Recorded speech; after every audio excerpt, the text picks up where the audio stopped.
is the wickedest sound that play, and it is the new celebrity.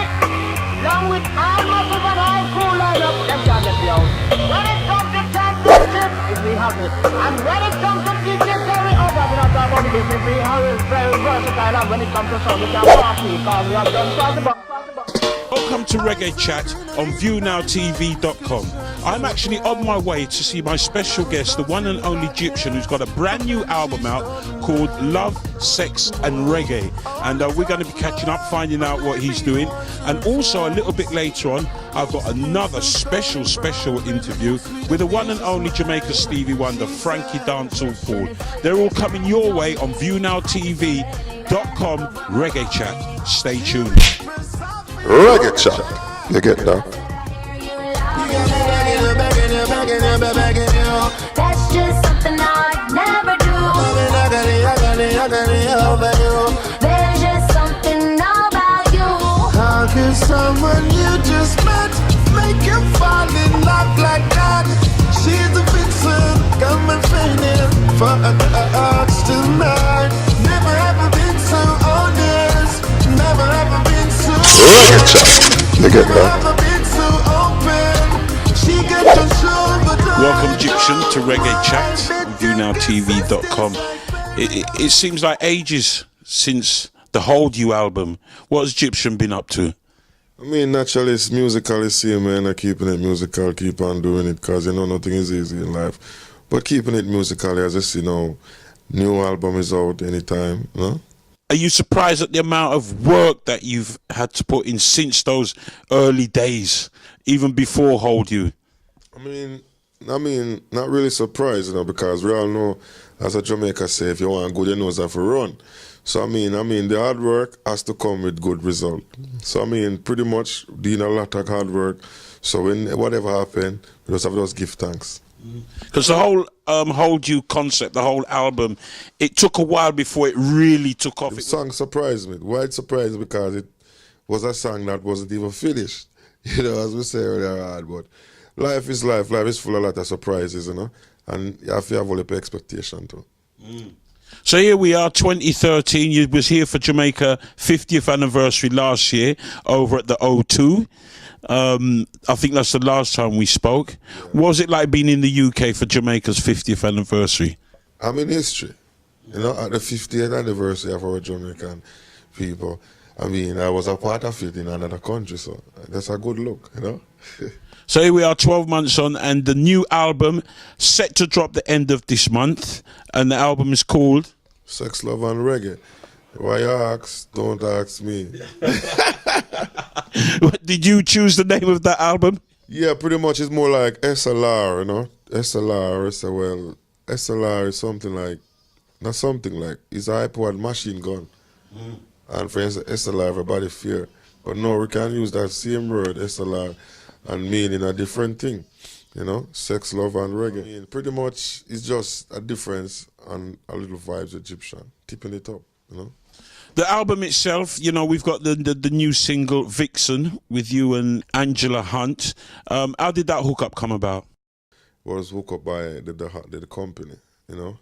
Neil and the whole, whole staff, they come together and whatever they did that. And so far, it was a good outlook.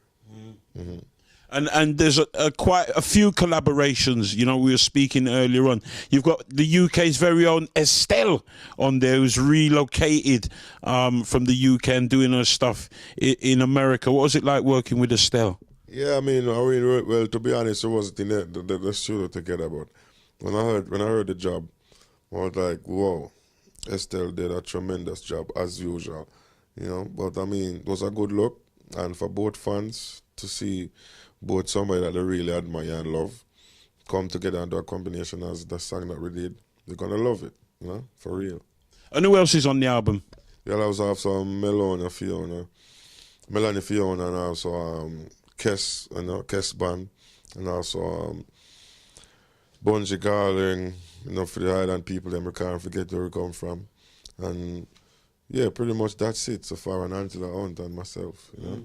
Because there seems to be a lot of tying up lately. You know, you mentioned Kes there and Bunji Garlin, who's, you know, in his own right getting some international acclaim now. It's taken a while for the islands to come together. Is this something that you think should have happened before? Pretty much so, because I don't think music should have any boundaries, you know. I don't think, I mean, a set of people that has the power to, I mean, really let it out there and expose worldwide, to be really categorizing it and say, well, this music is that music, or this music is better than that music.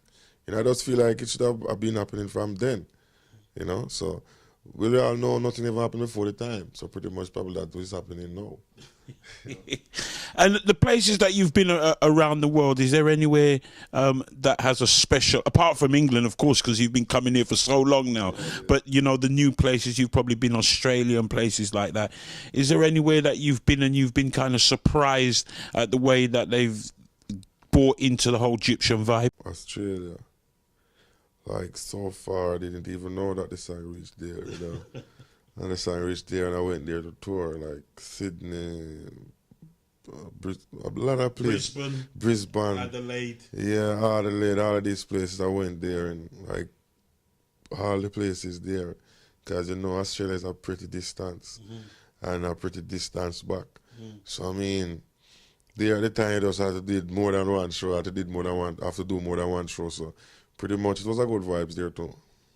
And I noticed as well you've been on board quite a few rhythms that's coming out of Jamaica. Apart from, you know, your album stuff, you've been on a lot of rhythms that's been produced in Jamaica. Is this in keeping with your roots? Yeah, pretty much so. And it's stuff that I never really do, you know, because I'm always on the road like that, and I never really have the relationship with the producers like that as I'm supposed to. Because the minute I'm in, the minute I'm out. Next minute, if I be like in Jamaica for a week, yeah, next week, Gyptian out again, and another 2 months, or 3 months, or 5 months, all over the place.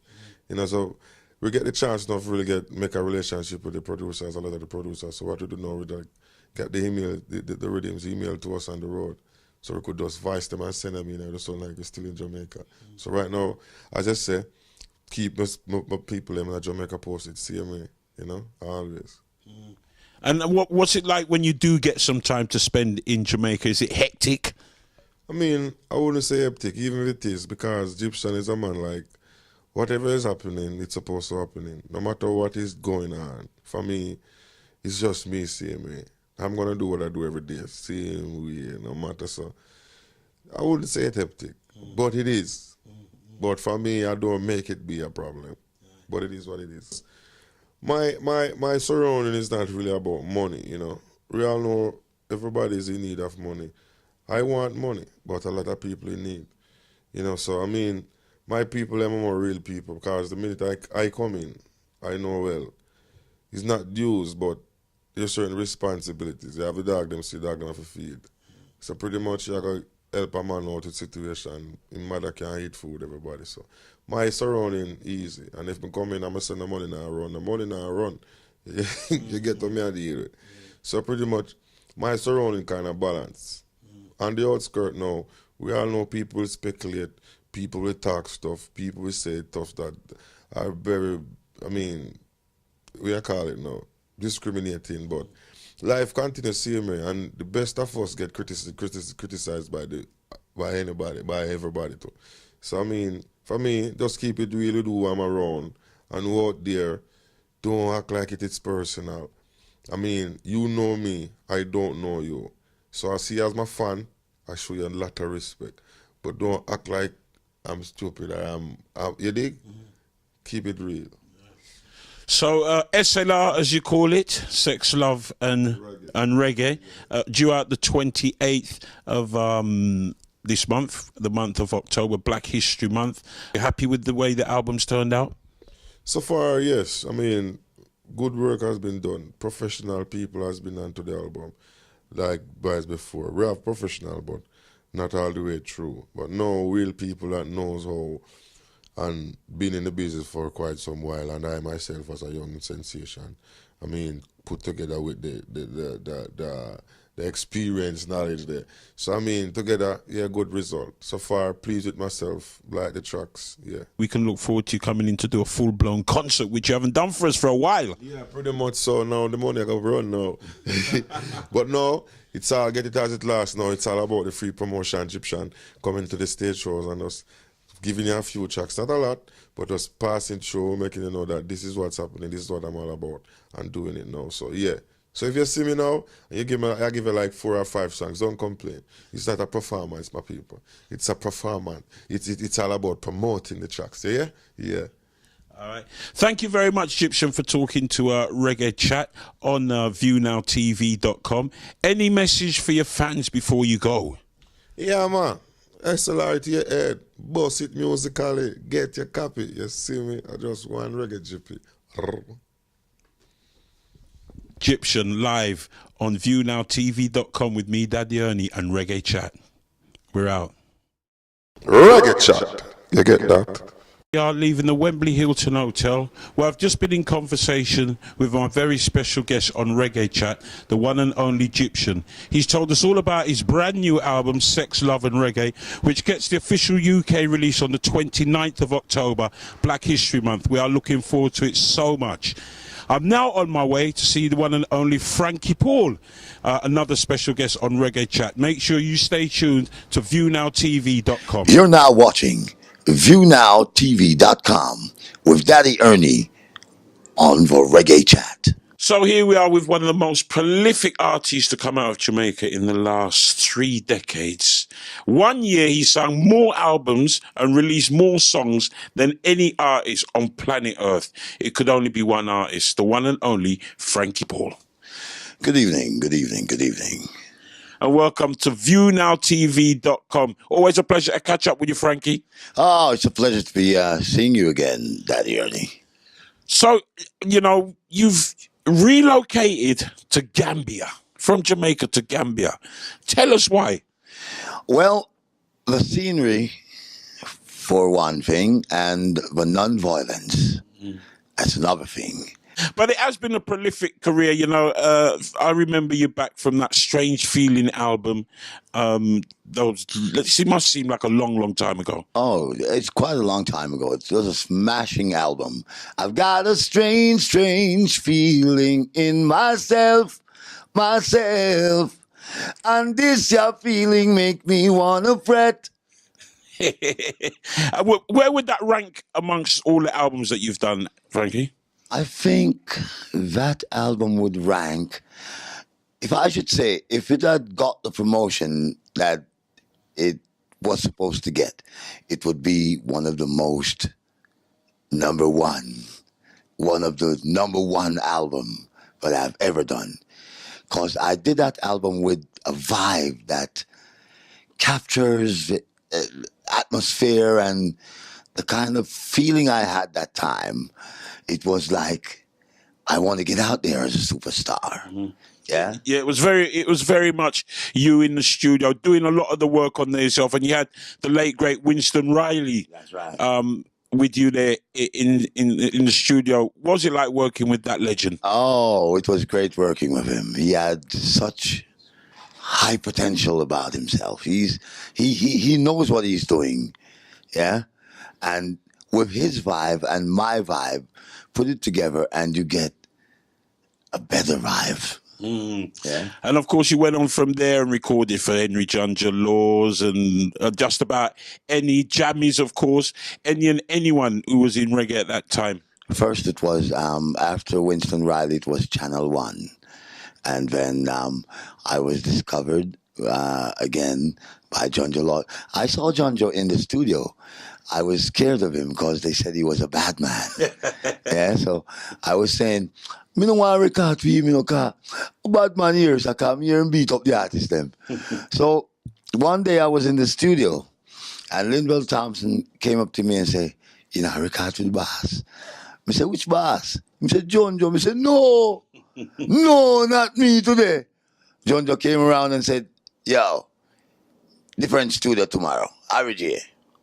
I went up to Harry J. I recorded about 12 songs in a row, non-stop. When I was finished, he gave me them brown paper bag. A brown paper bag filled with $20 bills, lastic up together. I was like, man, a lot of money. I was young that time, so I didn't know what 1,000 looked like or 2,000. So he gave me $15,000, Jamaican dollars, in pure $20 bills, lastic up together in a brown paper bag. And it was like the world to me. I pushed it in my waist, had my shirt down. Everywhere I went to go home, I was like holding it. Yeah, didn't want nobody to see what was there. Yeah, I rushed home. Auntie, me have money. She said, bring him, let me see it. And she sat there and she counted and said, 15,000. I was like, 15 grand. My first big money. And of course, the Jammies album was probably your first huge album, especially here in the UK. That was one of our favorite producers. He had this towel. I don't know what about this towel that Jammies had, but when he swings that towel and touch you, it was like studio, non-stop. Do you think people had kind of took a little bit of advantage of you because you could churn out the songs so quickly? Do you think that they took a bit of advantage of you, Frankie? I think they did, and they did it very often. But because I wanted to get myself out there, I didn't really take it as nothing. Yeah, but when it got down to it, and then the music started playing all over the world, and people start requesting me to come to perform, I was like, I should have got some money for these things. Yeah, but then the horse already came out of the stable, so I had to let it go like that, and then now I started charging for what I'm doing from then till now. And I still haven't got my Frankie Paul special yet. Very soon. Can you remember the first time you came to the UK? I remember the first time I came to the UK. David Rodigan was the MC, and Capital Radio was the promoters. Yeah, the station that promoted the show. Brixton Academy. Oh my gosh. It was off the chains. I came with my band, the 18 band, with Danny Marshall playing drums, Val Douglas on bass, Donovan McKiddie on guitar, Sidney Mills on keyboard, Lawrence Lewis on keyboard, Kevin Batchelor on trumpet, and Jerry Harris on trumpet. It was one of my favorite times. The people, they enjoyed every single song I sang. It was amazing. I mean, what's it like? You know, it's well documented that, you know, you've got a visual impairment. So, you know, when you hear the crowd's reaction, what is it like? I felt so good. You know, I was nervous at first, but I just got over it. I just said to myself, be brave. I started feeling cold chills running down my spine, and I'm getting nervous. I wanted to come off stage, but I said to myself, no, just continue. Do what you do best. And I did it and tore the place down. Yeah, and of course you've been tearing down the UK ever since. This is very much, well, it was very much your second home, but now Gambia, I suppose, is your second home. Well, I have Gambia now as my first home. Yeah, because actually there is no form of looking over my shoulder and wondering what's going to happen next today and tomorrow. You know what I'm saying? It's very peaceful, and I love it. And my area that I live in right now is called Keserin Jamisa. I'm responsible for every single person in that community. That is more expensive than being in Jamaica, Frankie. Not really, you know, because, you know, with Dallasy, it's 31 to 1 US. Yeah, and it's about 50 to 1 pound. So it's actually quite different from Jamaica. So, you know, in Jamaica, incidentally, do you get to go back to Jamaica often? Yes, I go to Jamaica, but it's not as fun as one time. It's a little different. I have to stay mostly indoors. You know, what do you think of the whole music scene from when you started up until now, Frankie? From when I started, it was very interesting. The magic was in the music. Now, there's no more magic in the music unless we, as the original dancehall, lovers rock, reality artists, would get back into the studios and do some music with more magic so the people can feel the vibe and get the magic and the inspiration from the music. But these new artists nowadays, I'm telling you the truth, I wouldn't really... they're doing their thing, yeah? Let them eat, but they have to be more conscious and more loving towards the music. They just love the money more than the music. And that's not all. You have to love the music, love your fans, and love what you're doing before you love money. Yeah? So the Giants of Lovers Rock is taking place on the 19th of October, right here in London at the O2 over in Greenwich, a venue that you haven't performed as yet. No, I've never performed in there as yet. But I have to tell you, the 19th of October is a special day for me. Tell us, what is it? The 19th of October is my Earth Strong. Ah! So not only are you going to be performing in the UK, you're also going to be performing for us here on your Earth Strong. So it has even more significance. And I'll be 1 year older, 14. And there's going to be some friends along with you as well, because you're going to have the UK posse. Yes, some friends along. The UK posse, the Philharmonic Orchestra, and a host of other people. You haven't worked with the orchestra before. Have you worked with the orchestra before? It's going to be my first time, and it's going to be so wonderful. Yeah, just speaking to you, I think most definitely whatever I'm doing, I have to be there on that night, because that sounds like it's going to be an event. You don't want to miss songs like I Only Know When She Began to Dance With Me. I could have danced all night. Frankie Paul in style and fashion. Always a pleasure talking to you, Frankie. Any special message for the fans who's watching ViewNowTv.com? I'd like to tell the fans that's watching ViewNowTv.com that Frankie Dancehall Paul is here for another 250 years and going strong. And you should keep listening to Frankie Dancehall Paul, because I've got more and more and more and more. And I want you to remember that violence is not the key. Love, peace, and happiness. Make sure you keep tuned to Daddy Ernie on Reggae Chat right here at ViewNowTv.com. Don't miss it.